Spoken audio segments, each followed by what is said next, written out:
Buenas noches para todos, bienvenidos sean a esta su casa, Iglesia La Fe, todos los que nos ven a través de la televisión o cualquiera de las plataformas de internet, bienvenidos, los recibimos con un aplauso de cariño, qué bueno que están con nosotros, un aplauso de cariño, muchis. Ese ya parecía recibimiento de odio, ¿no? Porque puchica, aplauso de cariño y todos quietos ahí. Bueno, di conmigo, Jesucristo. No, pero dilo con ganas, creyendo. Jesucristo. Ay, my God. ¿Qué onda, muchachos? Vinieron hoy sin ganas, cansados del camino, aburridos. ¿Qué está pasando? Vamos a ver, una oportunidad más. No me avergüencen delante de la televisión. Jesucristo es Señor de Guatemala. ¿Tú lo crees? Muy bien.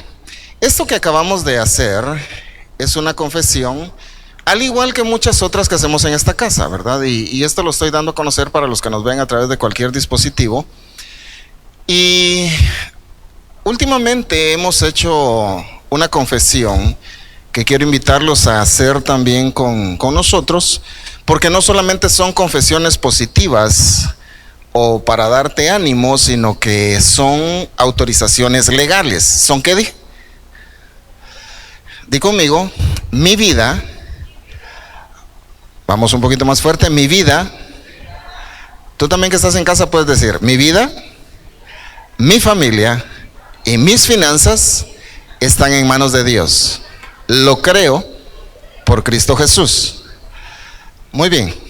Te decía, estas son autorizaciones legales. Ahora bien, con esto estamos dando a conocer o estamos confesando que nosotros estamos bajo la autoridad del Padre, que estamos bajo su protección, bajo sus cuidados, y obviamente esto lo creemos, pero esa es la parte que le corresponde a Dios cubrir. Por otro lado, hay una parte que corresponde que nosotros cumplamos, porque no lo va a hacer todo Dios. Y eso es lo que pasa en muchos casos, que mucha gente considera que a la hora que Dios te da alguna palabra, ¿cuántos han recibido alguna palabra profética acá? Ahora, ¿Dios va a hacer todo o tú tienes que hacer alguna parte? Porque si vas a ver la historia bíblica, si ves el contexto de cómo trabaja Dios, puedes darte cuenta qué fue lo que le dijo al pueblo de Israel. Cuando iban a entrar a la tierra prometida, Él les dijo que Dios iba a terminar con todos sus enemigos. ¿Quién ofreció eso? Ahora bien, ¿quién tenía que actuar? ¿Te recuerdas cuál fue la primera ciudad que conquista Israel? Dice la palabra que cruzaron el Jordán y luego llegaron a una ciudad que estaba fortificada con muros, la ciudad de Jericó. ¿Y qué fue lo que hizo el pueblo de Israel? Obedecer. ¿Qué fue lo que hizo? Obedecer lo que Dios mandó a hacer. Porque fíjate, pues Dios dijo que había que dar una vuelta diaria por 6 días y luego el séptimo día iban a dar 7 vueltas. Después de dar 7 vueltas a la ciudad, iban a gritar.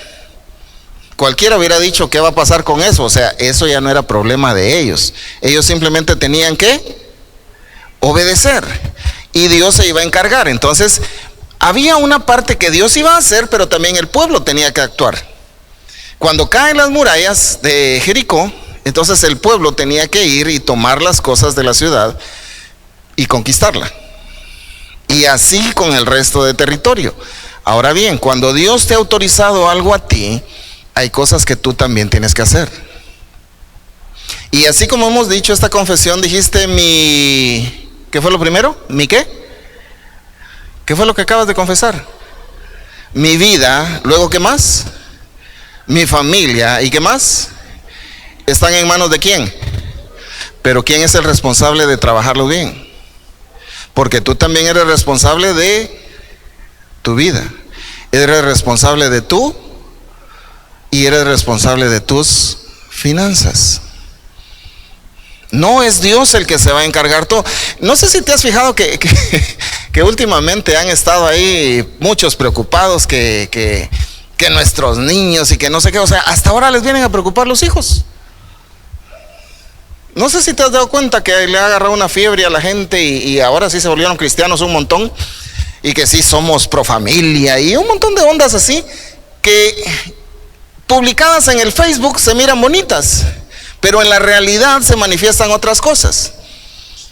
¿Cuántos jóvenes conoces que ya murieron porque los mataron? No sé si conoces a algún joven que ya partió de esta vida porque se la quitaron, no porque se murió por cosas naturales. Ahora, ¿dónde están los padres de esos que ya se fueron? ¿Dónde está la responsabilidad de ellos? Porque, ¿o qué? Dios era el que tenía que educarlos. ¿Verdad que no? ¿Te das cuenta? Entonces ese es un mínimo ejemplo de todas las cosas que, aunque estén en las manos de Dios, también son nuestra responsabilidad. Y por esa razón es que hoy vamos a empezar un tema. En las luchas y en las pruebas la iglesia sigue caminando, pero en realidad eso sucede. Porque mira, pues otro asunto es, muchas veces pensamos que el que la iglesia avance o que el reino avance es congregar un montón de gente en un solo lugar y tener muchas iglesias grandes o mega iglesias. Y no estoy diciendo que tener iglesias grandes sea malo, pero no se trata solo de congregar gente. Ahora, el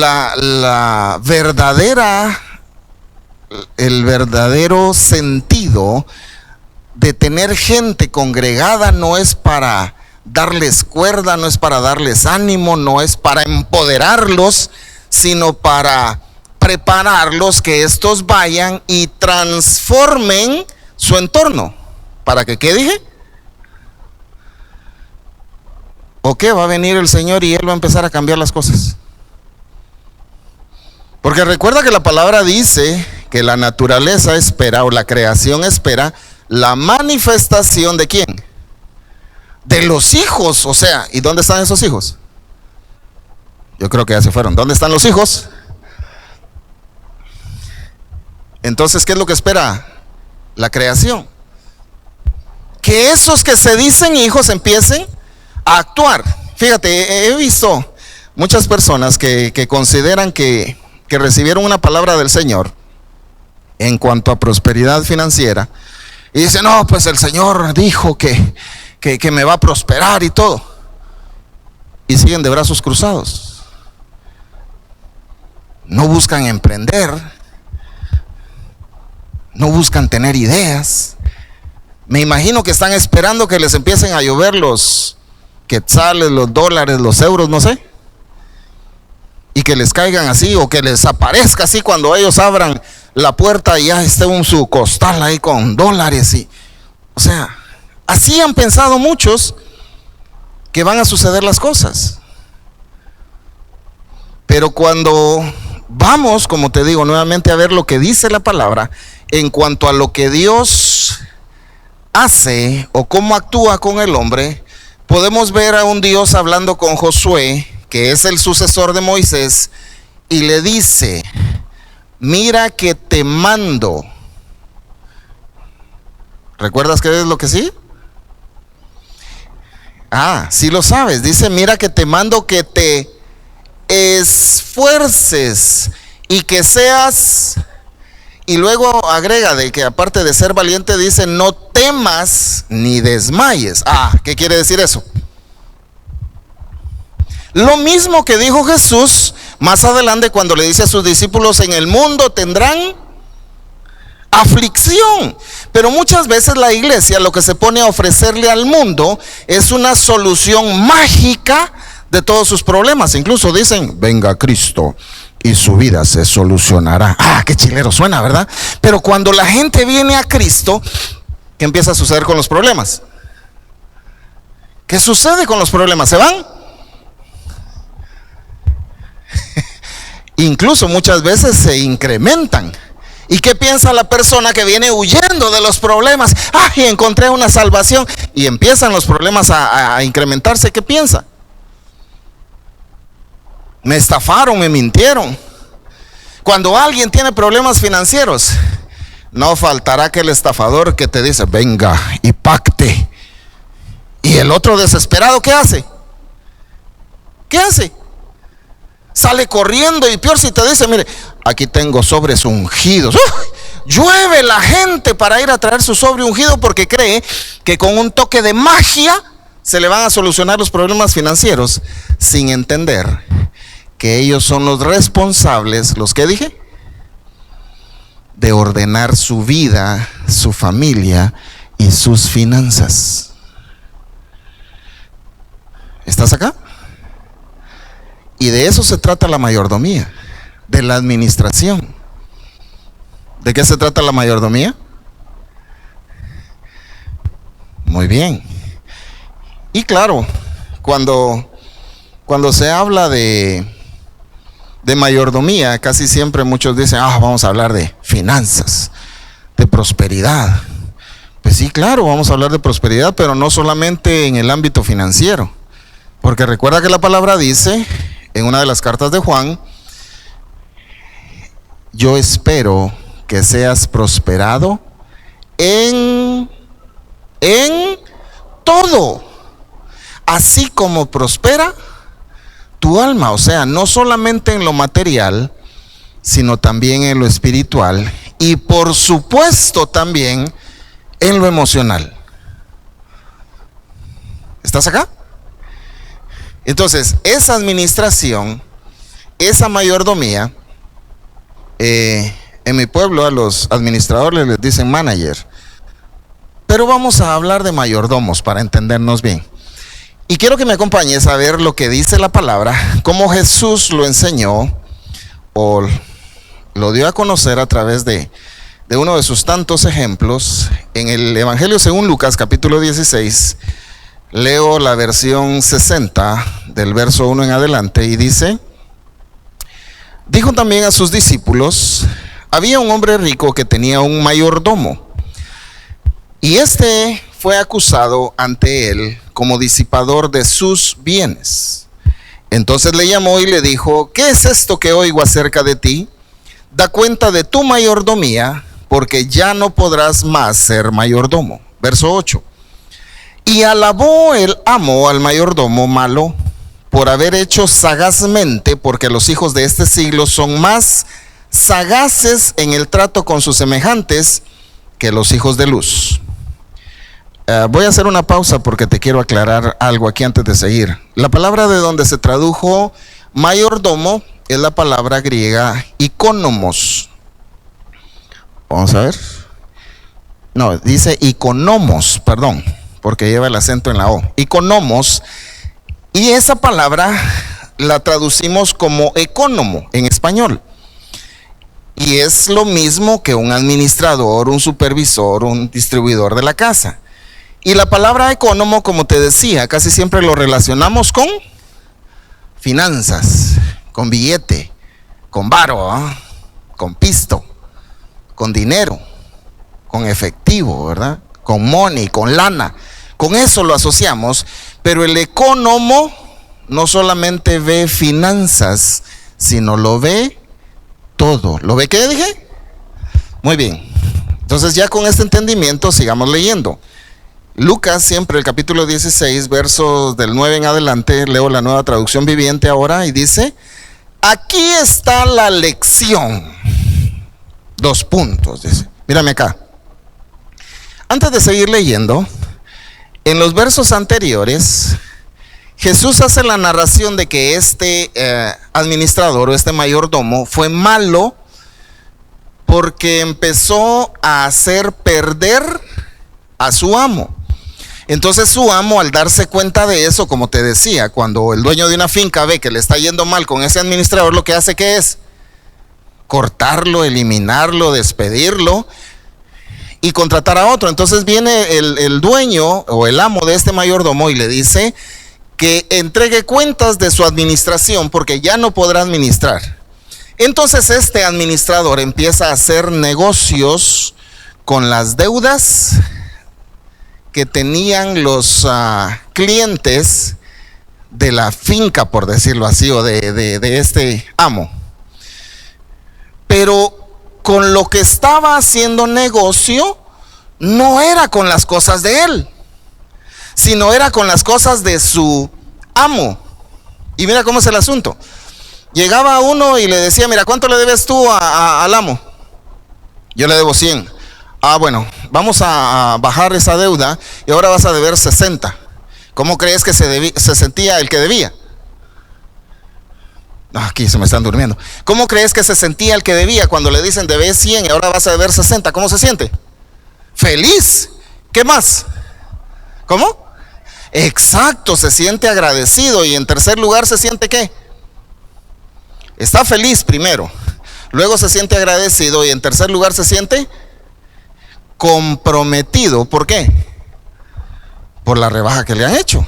Y así hizo con todos los que tenían deudas. Entonces, cuando el dueño de este mayordomo se da cuenta de lo que está haciendo, los negocios que está haciendo con sus propiedades, con sus finanzas, dice, no, pues este sí es, como decimos en Chapinlandia, es pilas, ¿verdad? Por eso dice el verso 16, aquí está la lección, porque el amo de este mayordomo vio que éste había actuado, leímos en la versión 60, en el verso 8, que había actuado sagazmente. Ahora dice el verso 9, usen sus recursos mundanos para beneficiar a otros y para hacer amigos. Entonces, cuando esas posesiones terrenales se acaben, ellos les darán la bienvenida a un hogar eterno. Si son fieles en las cosas pequeñas, serán fieles en las grandes. Pero si son deshonestos en las cosas pequeñas, no actuarán con honradez en las responsabilidades más grandes. Y si no son confiables con las riquezas mundanas, ¿quién les confiará las verdaderas riquezas del cielo? Y si no son fieles con las cosas de otras personas, ¿por qué se les debería confiar lo que es de ustedes? Nadie puede servir a dos amos, pues odiaría a uno y amará al otro. Será leal a uno y despreciará al otro. No se puede servir a Dios y al dinero. Esta última línea o este último párrafo es la enseñanza central de todo. Que no se puede tener dos amos. No se puede tener dos en primer lugar. Solamente se puede servir a uno. Fíjate pues cómo es el asunto. No hay intermedios. No hay tres. O le sirves a Dios o le sirves al dinero. Y muchos ahorita están pensando, no, pues yo le sirvo a Dios. Vamos a ver. Todavía no me respondas ni te respondas tú. Vamos a analizar cómo estamos. Porque dice que o eres esclavo de Dios o eres esclavo del dinero. O le sirves a Dios o le sirves al dinero. Y algunos dirán, no, pero si yo no le sirvo al dinero. Mi pregunta es, ¿tú trabajas por dinero o el dinero trabaja por ti?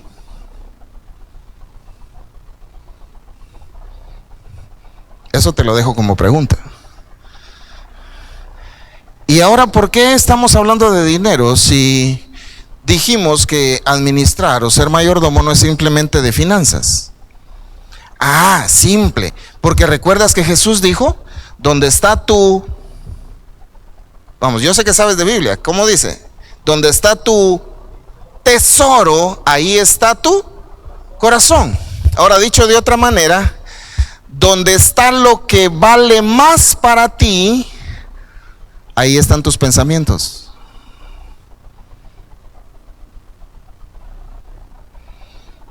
Y ahí es donde podemos empezar a deducir a quién estamos sirviendo. ¿En qué piensas más? Así honestamente, ¿en qué piensas más? ¿En cómo hacer, qué estrategias usar para expandir el reino, para que esto crezca? ¿O cómo me agencio de dinero? ¿Por qué dinero?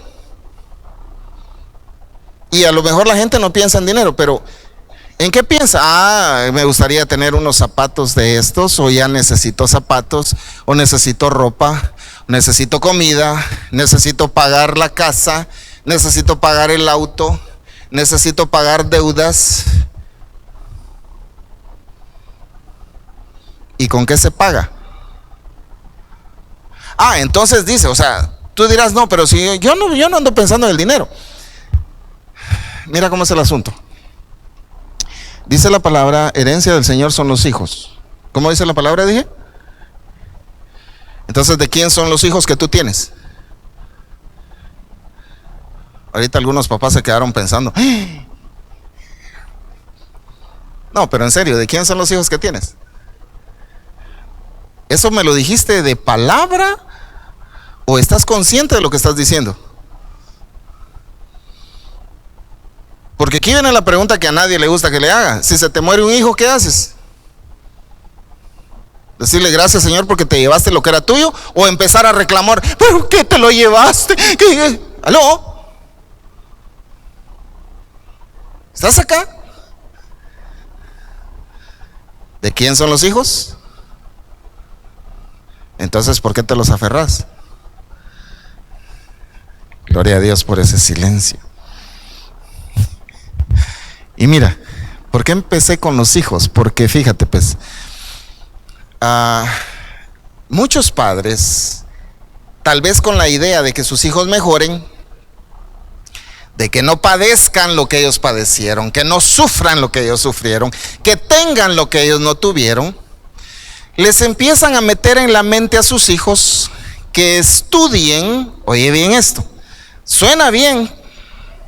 Dicen que estudies una carrera que te produzca dinero.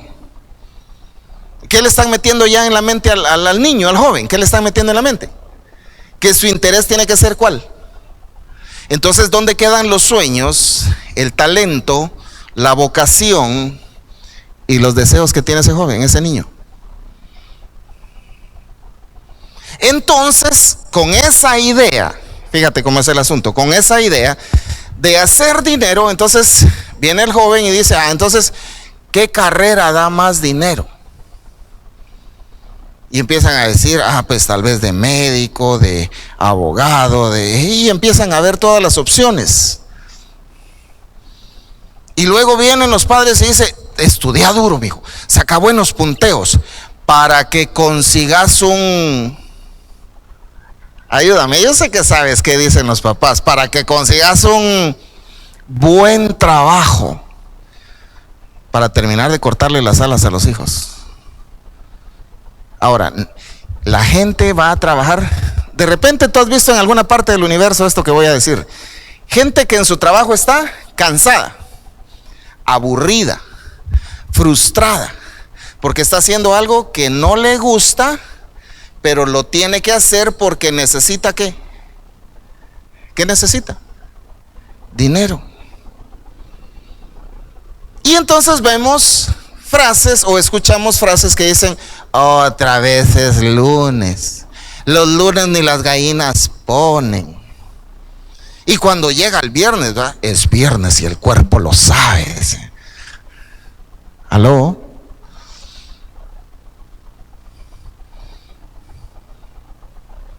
¿Cuánta gente miramos así frustrada, enojada? Y otra cosa, ¿cómo se refleja esto? Mira, me voy a parar en algunos callos, pero no hay de otra. ¿Cuánta gente se mete a trabajar? No digo de los que estamos acá, pero de los que de repente estén en alguna parte del universo.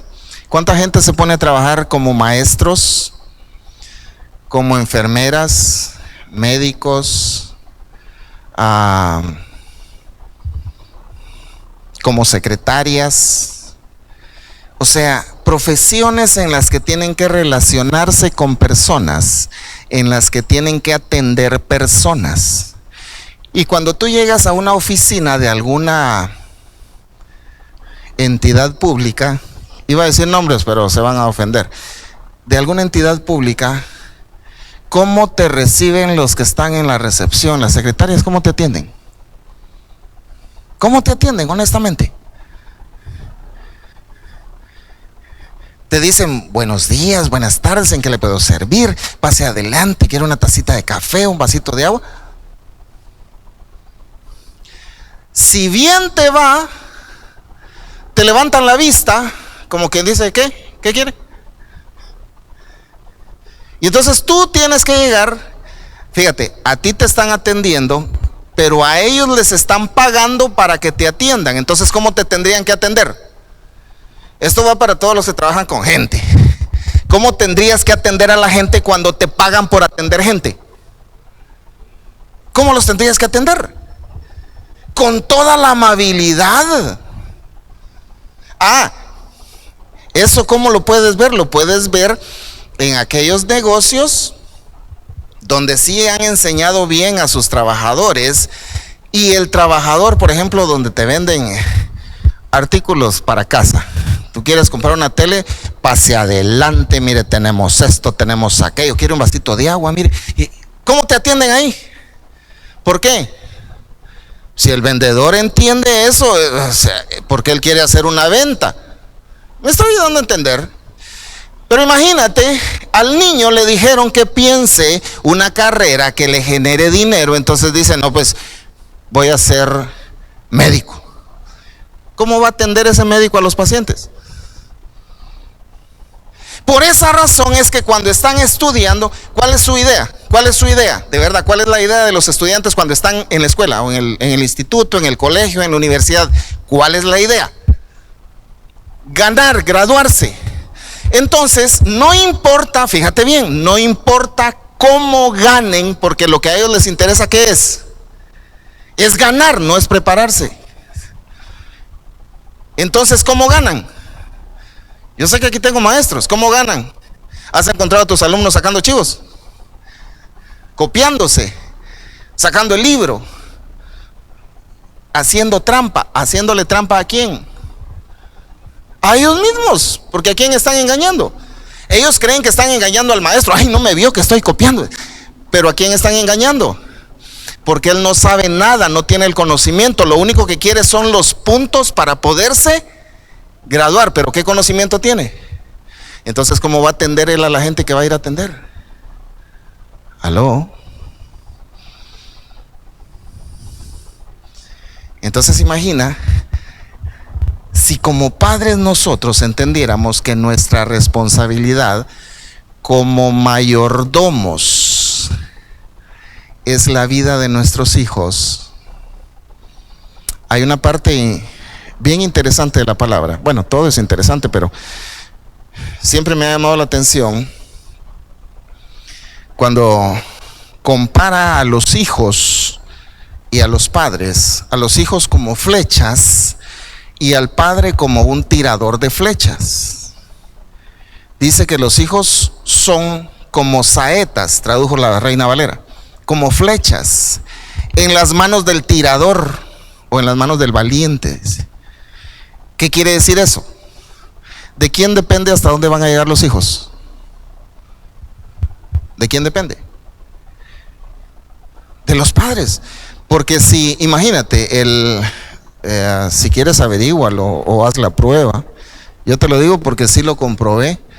Cuando de niño jugaba eso de arcos y flechas y toda la onda, aprendí cómo funciona esa cosa. Porque si tú quieres pegarle a un blanco o a un punto que está lejos, tú no le puedes apuntar recto.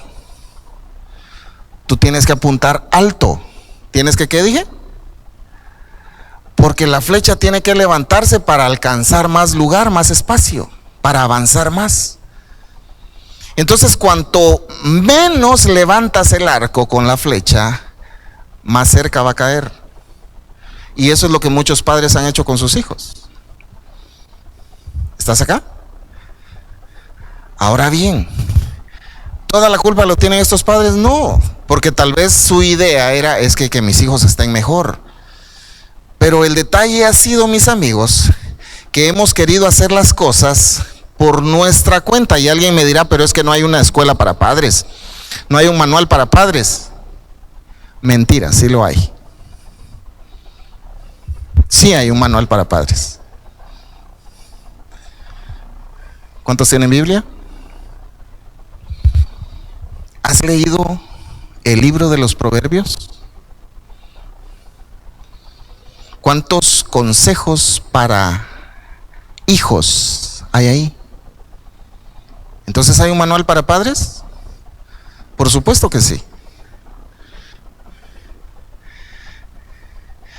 Y por eso dice la palabra que a la carrera que instruyas al niño, en el camino que lo instruyas, de eso que lo instruiste de niño, no se va a apartar cuando sea grande, ya sea algo bueno o algo malo.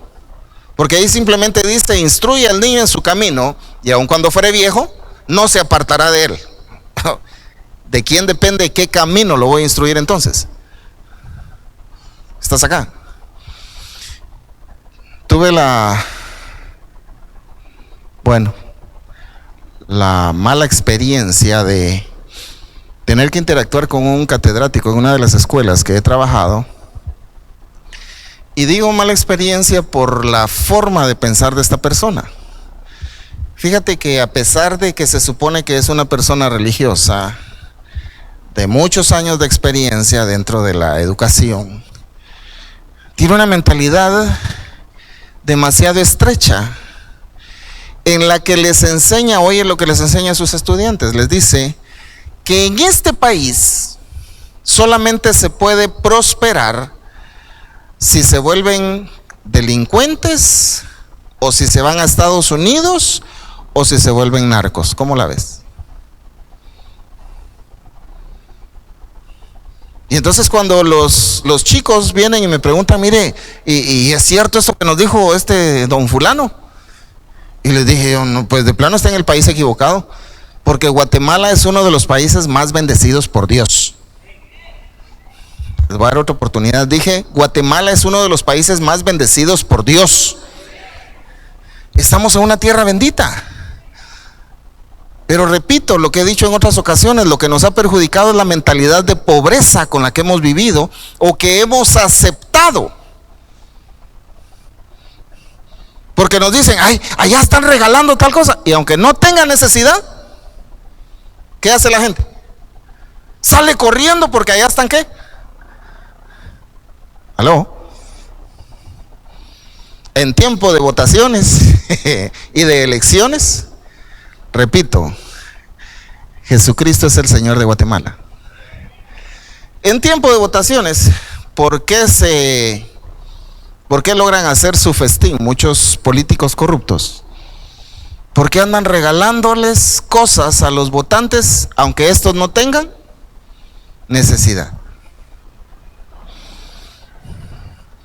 En una ocasión platicaba con una señora que es madre de un amigo que extraditaron por meterse en negocios ilícitos, y me dice, es que fíjese, pastor, que él se metió en esto porque usted sabe que nosotros somos pobres.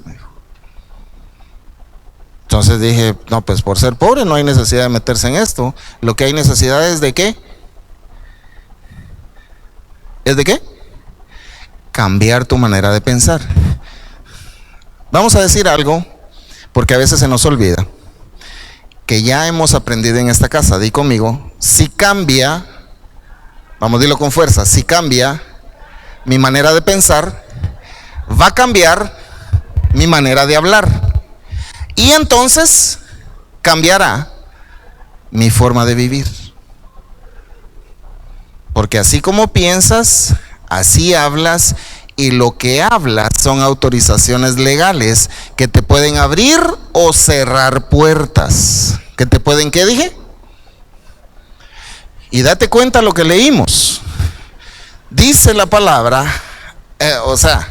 y quiero que entendamos esto. Jesús no le está hablando a personas que no conocían de Dios, porque los que lo estaban siguiendo, ¿quiénes eran? ¿O cómo se consideraban? Sus discípulos. Entonces a sus discípulos les está diciendo, aquí está la lección: usen sus recursos mundanos para beneficiar a otros. Y mira cómo es de interesante esto. Como repito, toda la palabra es interesante, pero en este mismo capítulo de Lucas, más adelante Jesús resulta hablando del hombre rico y Lázaro. Y lamentablemente, cuando hemos oído hablar del hombre rico y Lázaro, lo vemos como una enseñanza independiente, como algo que Jesús dijo y que no tenía nada que ver o nada de relación con lo que venía hablando. Sin embargo, Jesús siempre actuó y habló de forma lógica y cronológica, o sea, todo su mensaje viene con una trayectoria. Y entonces aquí en el verso 9 de Lucas 16 está diciendo: usen sus recursos mundanos para beneficiar a otros y hacer amigos. Y si más adelante en este mismo capítulo resulta hablando del hombre rico y Lázaro, ¿recuerdas qué pasó con el hombre rico cuando murió? ¿Qué pasó? ¿Aló? ¿Dónde dice que abrió los ojos? En el lugar de tormento. Ahora, ¿cómo era este hombre rico? Cuando vas a leer, esto te lo dejo de tarea para la casa, cuando vas a leer la narración de cómo era el hombre rico, te das cuenta que este no usaba sus riquezas, como dice el verso 9, para beneficiar a otros. El hombre rico solo pensaba en sí mismo, en disfrutar él.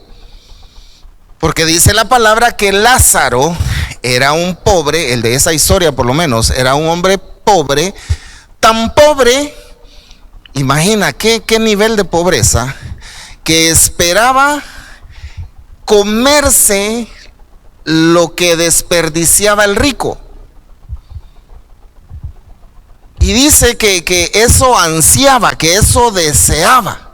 Y luego agrega algo Jesús que nosotros con nuestra cultura occidental no hemos entendido, que venían los perros y le lamían las llagas o las heridas. A nosotros no lo vemos tan importante, pero en la cultura judía los perros son animales despreciables. Entonces imagínate lo que está diciendo Jesús, que Lázaro era un hombre que tenía necesidad. El hombre rico no compartía lo que tenía, aún viendo la necesidad de Lázaro. Y Lázaro era tan indefenso, de eso se trata lo que está diciendo Jesús, que hasta los perros, unos animales inmundos para la cultura judía, venían a lamerle las llagas y él no podía hacer nada para quitárselos. A eso se está refiriendo. Yo sé que en nuestra cultura algunos hasta tienen la costumbre de besar a sus perros, ¿no? Y que los perros los laman y todo lo ven bien. Los judíos no. Para ellos es una ofensa. Entonces imagínate, el hombre rico tenía sus recursos, no los compartía con Lázaro y veía que los perros estaban molestando, por decirlo de otra manera, a Lázaro, y ni siquiera ayudaba para evitar eso. Entonces te das cuenta la relación que tiene la historia que contó Jesús de Lázaro, el hombre rico, con lo que está diciendo acá en el verso 9. Usen sus recursos para beneficiar a otros.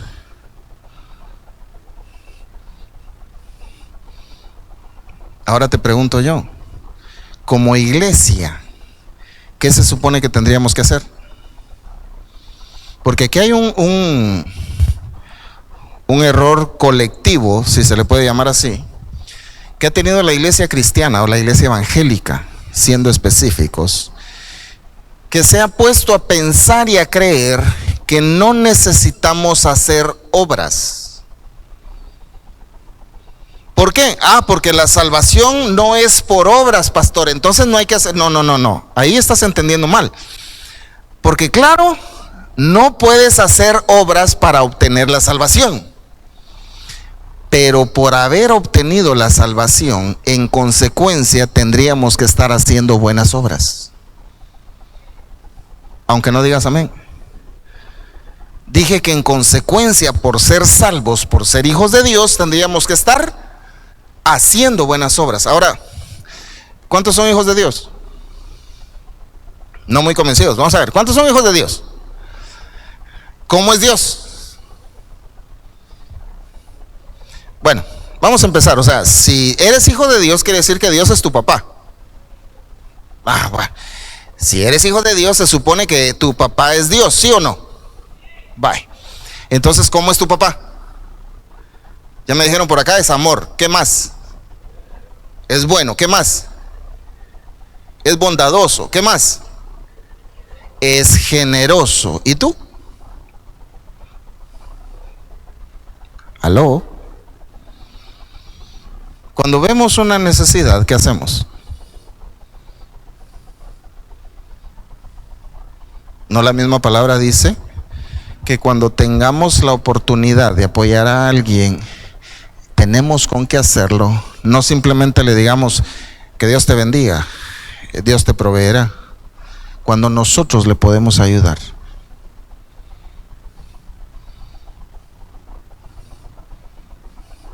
Creo que la semana pasada estábamos hablando sobre cómo es Dios con nosotros. ¿Cómo ha sido Dios? Ha sido generoso, ha sido bondadoso, amoroso con nosotros, dice la palabra, y nos consta por experiencia personal que Dios es amor. No lo conocemos como fuego consumidor, no lo conocemos como un Dios vengativo, porque siempre ha tenido misericordia para nosotros, ¿o no? Su gracia la manifiesta en todo momento, su amor está presente. Entonces, ¿qué experiencia tenemos de Dios? Que es el mejor Padre, que a pesar de nuestras faltas sigue confiando en nosotros. Entonces, ¿cómo tendríamos que ser nosotros viendo cómo es Dios que nos da todo, que nos da, ¿qué dije? Y que muchas veces nosotros ni siquiera le decimos gracias. ¿Qué hiciste para ser salvo? ¿Qué hiciste para obtener la vida eterna? Ahora bien, creo que ya se me está terminando un poco el tiempo, sí, pero vamos a tratar de avanzar otro poquito. ¿Cuál es el bien más valioso que tú tienes? ¿Qué es lo que más vale? No para ti, ¿qué es lo que más vale que tú tienes, aunque no lo aprecies? ¿Qué es lo que más vale? ¿Qué es lo que más vale? La vida, por supuesto. ¿Cuánto pagas por segundo de vida? ¿Y tú crees que teniendo miles, bueno, mejor cortemos las palabras, que teniendo billones de dólares o de euros, podrías comprar un segundo más de vida? Entonces, ¿qué es lo primero que tienes que aprender a administrar bien? ¿Aló? ¿Qué es lo primero? La vida. Dice la palabra que estábamos muertos en nuestros delitos y pecados, y Cristo nos dio y vida en abundancia. ¿Y estás agradecido tú con el Señor por eso? ¿Qué tan agradecido? ¿O solo cuando el pastor te lo recuerda? Porque muchas veces son tantos nuestros afanes, nuestra esclavitud a lo material, que se nos olvida que abrimos los ojos. ¿Por qué? Por amor y misericordia de Dios. ¿Por qué estás vivo ahorita? Porque cuánta gente hizo planes ayer y hoy ya no los pudo cumplir. O empezó el día, pero ya no lo terminó. ¿Y tú? Vivito y coleando. ¿No es eso lo primordial para estar agradecido?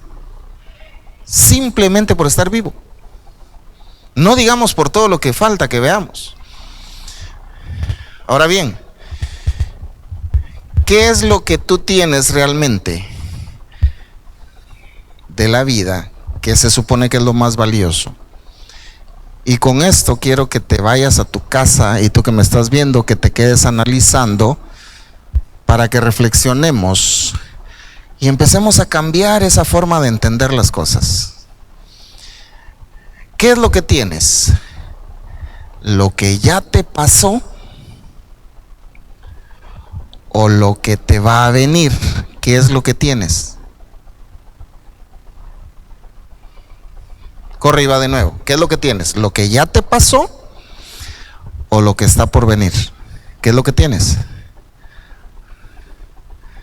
Pues en realidad no tienes ninguna de las dos cosas, porque lo que ya pasó, así dice un viejo carito, lo que pasó, pasó. Es más, el segundo que acaba de pasar, ya no lo tienes. ¿A qué hora viniste hoy al servicio? No sé, viniste tarde. ¿Y qué es lo que tienes ahorita? Lo que tienes es el presente. ¿Es que dije? Un sinónimo de la palabra regalo, ¿cuál es? ¿Por qué crees que al tiempo presente se le llama presente? Porque es un ¿qué? Es un regalo. ¿Con qué cuentas? ¿Con el futuro?